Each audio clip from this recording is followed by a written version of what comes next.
تڑپتی تھی، دم کرتی تھی، رسول اللہ صلی اللہ علیہ وسلم پر پھونک مار رہی تھی اور برکت کے لیے رسول اللہ صلی اللہ علیہ وسلم کا ہاتھ مبارک اپنے جسم پر مل رہی تھی۔ یہ وہ ایام ہیں جن دنوں میں رسول اللہ صلی اللہ علیہ وسلم پر مرض کے آثار ہیں، سر کو درد ہے، جسم میں بخار ہے، چلا نہیں جا رہا، بی بی عائشہ رضی اللہ تعالیٰ عنہ پریشان ہے اور وہ جہل مناتا ہے۔ تیرے ایام جشن کے ہیں، تیرے ایام یہ رقص و سرور کے ہیں، تیرے ایام مسجدوں کو سجانے کے ہیں، تیرے یہ ایام گھروں کو سجانے کے ہیں، تیرے یہ ایام گلیوں کو سجانے کے ہیں، تیرے یہ ایام کھڈیاں لگانے کے ہیں، اور میرے نبی کے یہ ایام بیماری کے ایام ہیں، بی بی عائشہ کے یہ ایام پریشانی کے ایام ہیں۔ یہ تصور کیجئے کہ ادھر کیا گزر رہی ہے اور ادھر کیا گزر رہی ہے۔ وفات سے 5 دن پہلے چہارشنبہ یعنی بدھ کو جسم کی حرارت میں مزید اضافہ ہو گیا، جس کی وجہ سے تکلیف بڑھ گئی، غشی طاری ہونے لگی۔ آپ نے فرمایا مجھ پر مختلف کنووں سے 7 مشکیزیں میرے اوپر جو ہے وہ ڈالے جائیں۔ رسول اللہ صلی اللہ علیہ وسلم کی وصیت کے مطابق اس کی تکبیر کرتے ہوئے آپ کو ایک لگن میں بٹھایا گیا اور آپ کے اوپر وہ پانی ڈالا گیا، یہاں تک کہ اللہ کے رسول صلی اللہ علیہ وسلم نے فرمایا کہ بس۔ اس کے بعد اللہ کے رسول صلی اللہ علیہ وسلم نے اپنے جسم میں کچھ تخفیف محسوس کی۔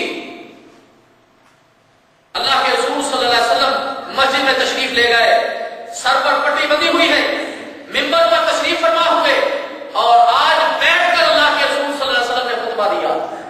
اللہ کے رسول صلی اللہ علیہ وسلم کا یہ معمول تھا کہ آپ کھڑے ہو کر خطبہ دیا کرتے تھے، لیکن آج اللہ کے رسول صلی اللہ علیہ وسلم بیٹھ کر آپ نے خطبہ دیا۔ صحابہ کرام آپ علیہ الصلوۃ والسلام کے ارد گرد جو ہے وہ جمع ہو گئے، فرمایا یہود و نصارہ پر اللہ لعنت کرے کہ انہوں نے اپنے نبیوں کی قبروں کو مسجد بنا لیا۔ یہ اللہ کے رسول صلی اللہ علیہ وسلم کا خطبہ ہے، 5 دن پہلے کا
انصار اور ان مہاجرین کے لیے جو مکہ سے آئے تھے، ایسی بھی مثالیں موجود ہیں کہ کسی کی 2 بیویاں تھی تو اس نے کہا کیا میرے مہاجر بھائی آؤ، میں اپنی ایک بیوی کو طلاق دیتا ہوں، تو دوسری کے ساتھ وہ شادی کر لے، میرے گھر کا مال آدھا تیرے لیے ہے آدھا میرے لیے ہے۔ یہ ہے وہ انصار۔ فرمایا کہ انصار میرے قلب و جگر ہیں، انہوں نے اپنی ذمہ داری پوری کر دی مگر ان کے حقوق باقی رہ گئے، لہذا ان کے نیکوکاروں کو قبول کرنا اور ان کے جو خطا کار ہیں ان سے درگزر کرنا، ان سے درگزر کرنا۔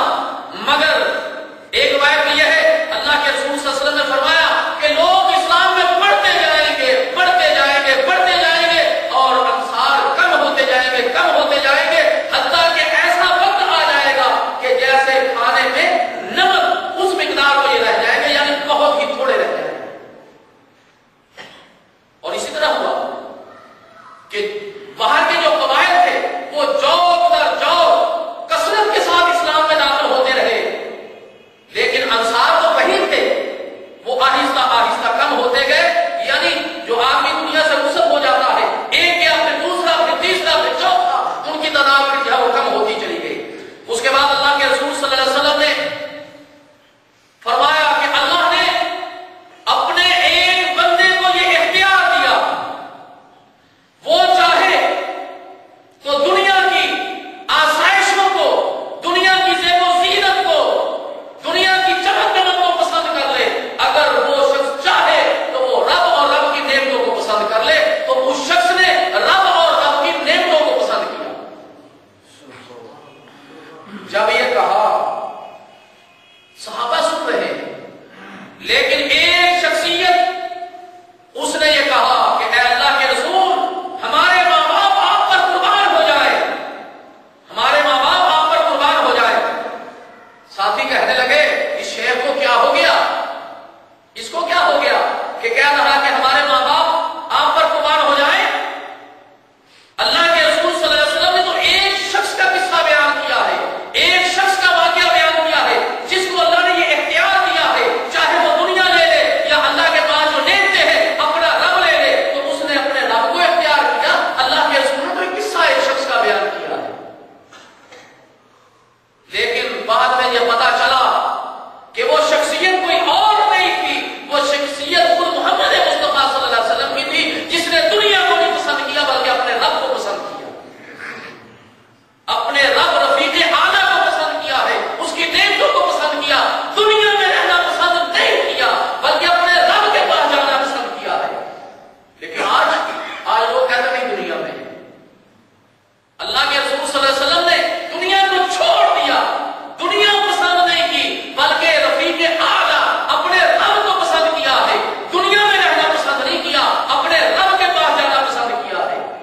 اتنے واضح الفاظ کے باوجود بھی آج لوگ کیا کہتے ہیں، اللہ کے رسول صلی اللہ علیہ وسلم یہاں بھی ہے وہاں بھی ہے، چکوال میں آ گئے، لاہور میں آ گئے، کسی کے مدرسے میں آ گئے، کوئی کہتا دیوبند میں آ گئے، کوئی کہتا فلانی جگہ پر آ گئے، کوئی کہتا فلانی جگہ پر آ گئے۔ نہیں میرے محترم دوستو، اللہ کے رسول صلی اللہ علیہ وسلم نے اپنے رب کو پسند کیا ہے اور وہ اپنے رب کے پاس ہے، اور یہ ہمارا عقیدہ ہے کہ اللہ کے رسول صلی اللہ علیہ وسلم کی حیات آپ زندہ ہیں، لیکن کیسے زندہ ہے اس کا تمہیں شعور نہیں ہے، ہمارا یہ عقیدہ ہے اور تمام اہل سنت کا یہ عقیدہ ہے، لیکن اس کے باوجود بھی اپنے آپ کو اہل سنت والجماعت اور واجماعت کے اندر کہلانے والوں کا یہ عقیدہ ہے کہ نہیں یہاں پر بھی ہے وہاں پر بھی ہے، کوئی کہتا ہے جمعے کو آتے ہیں، کوئی کہتا ہے سال کو آتے ہیں، اور کوئی کہتا ہے میری جماعت کی میری جماعت جب شروع ہوئی تو اس کا جو ہے وہ کیا، جب جماعت کو شروع کرتے ہیں تو ابتدا کرنے کے لیے آئے، انا للہ و انا الیہ راجعون۔ اللہ اکبر۔ لیکن چند دنوں کے بعد یہ چیز واضح ہو گئی کہ اللہ کے رسول صلی اللہ علیہ وسلم نے جو بات کہی تھی وہ کسی اور کے لیے نہیں تھی، کوئی اور شخص نہیں تھا، وہ خود محمد مصطفیٰ صلی اللہ علیہ وسلم کی شخصیت تھی، اور ابوبکر صدیق رضی اللہ تعالیٰ عنہ تمام لوگوں سے زیادہ صاحب علم تھے اور وہ اس چیز کو جان گئے۔ پھر اللہ کے رسول صلی اللہ علیہ وسلم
چیزیں کس طرف اشارہ کر رہی ہیں؟